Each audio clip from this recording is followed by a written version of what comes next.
Good to, magandang tanghali mga kaibigan. Meron kitang customer ngayon na Rosie. Rosie parang XRM, no? Ano nga dito boy, problema sa boy? Nag-andar. Dili daw nag-andar, sabi ng may-ari. Okay, sa ganitong sitwasyon mga kaibigan, ano na naman na natin kailangan dito? Kung may mga motor kayo na ganito na hindi umandar, may tutulong ko na ay napakalaga, kaya panoorin nyo. Dito sa high tension wire, kailangan magkaroon ito ng kuryente.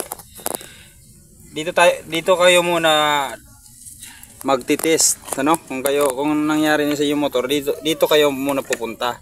Huwag muna kayo kung saan saan. Dapat kapag kinik natin, dapat mayroong lalabas na kuryente. Sige boy, kikira boy. Ganito daw, dapat may lumabas na kuryente.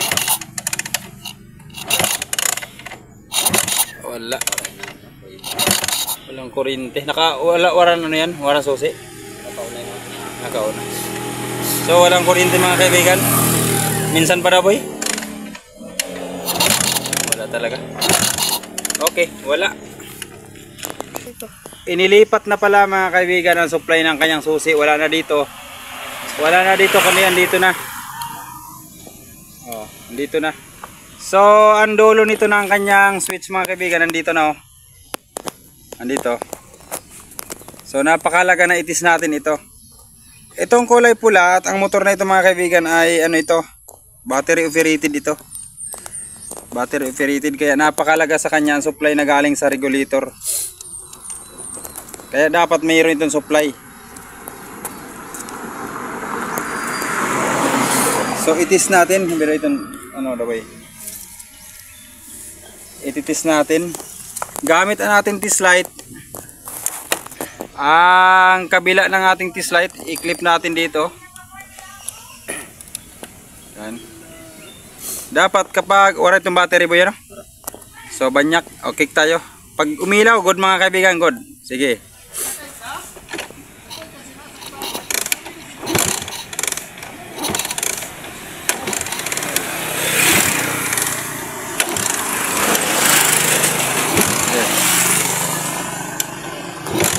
Wala mga kaibigan.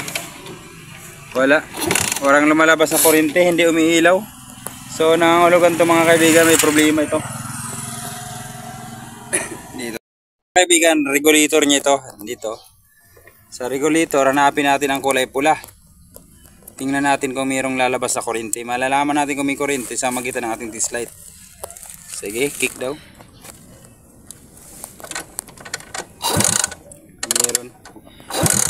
Meron output mga kaibigan. Okay, ibig sabihin yan mga kaibigan, nasa 80%.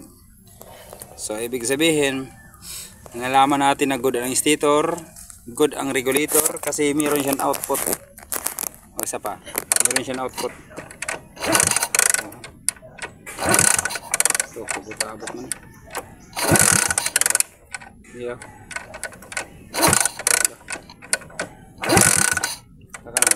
Ilaw.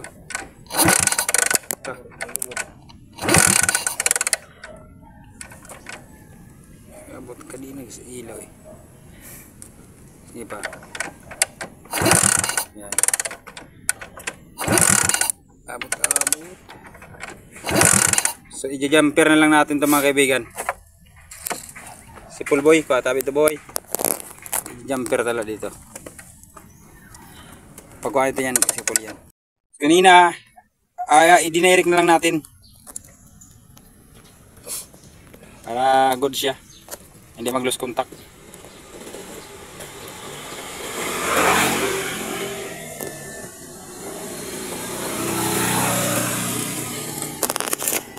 Sige, kick daw boy. Sige daw.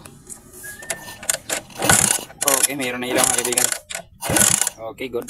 Okay, dapat mga kaibigan makarating siya dito sa ating sa kulay pula din, kasi ito yung karugtong niya eh.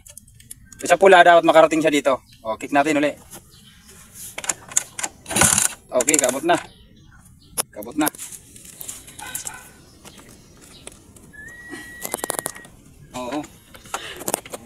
Direct na lang ini.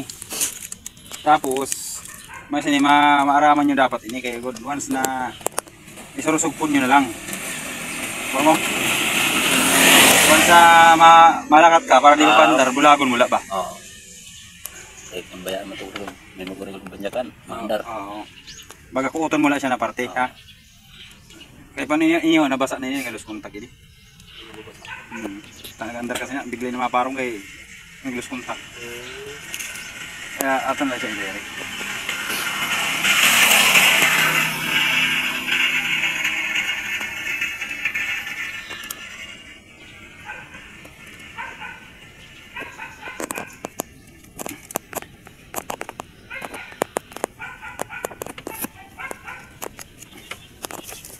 Ganun kanina, no? Grabe nyo kakay. Dito sa pula mga kaibigan, kulay itim. Yung kulay itim, siya yung ating accessory wires. Nakadepende sa kulay itim ang lahat ng supply niya mga kaibigan. Ang regulator, hindi, ang ilaw, signal light, and then ang CDI. Stop light. Ayan, na-direct na natin. So, punta na tayo doon sa ating high tension wire. Subukan natin kung mayroon ng lalabas. Okay, may kuryente na dito, doon, makarating na dito.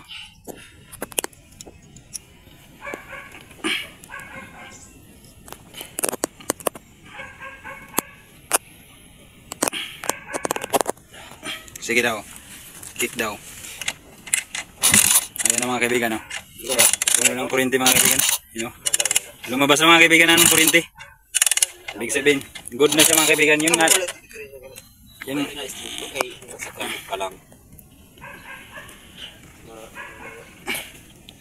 Ito dito yung diferensya sa atong ito na. Kaya lawa rin ng gasolina. No? Dito.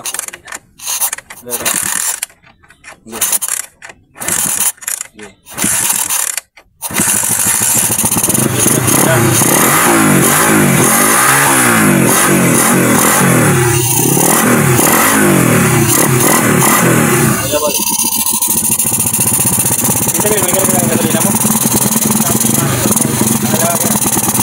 So, ganyan lang mga kaibigan. Ganyan lang sa pag-troubleshoot, ano? Maraming salamat sa panonood at sana marami kayong natutunan sa tuwing kayo nanonood ng aking video. Maraming salamat.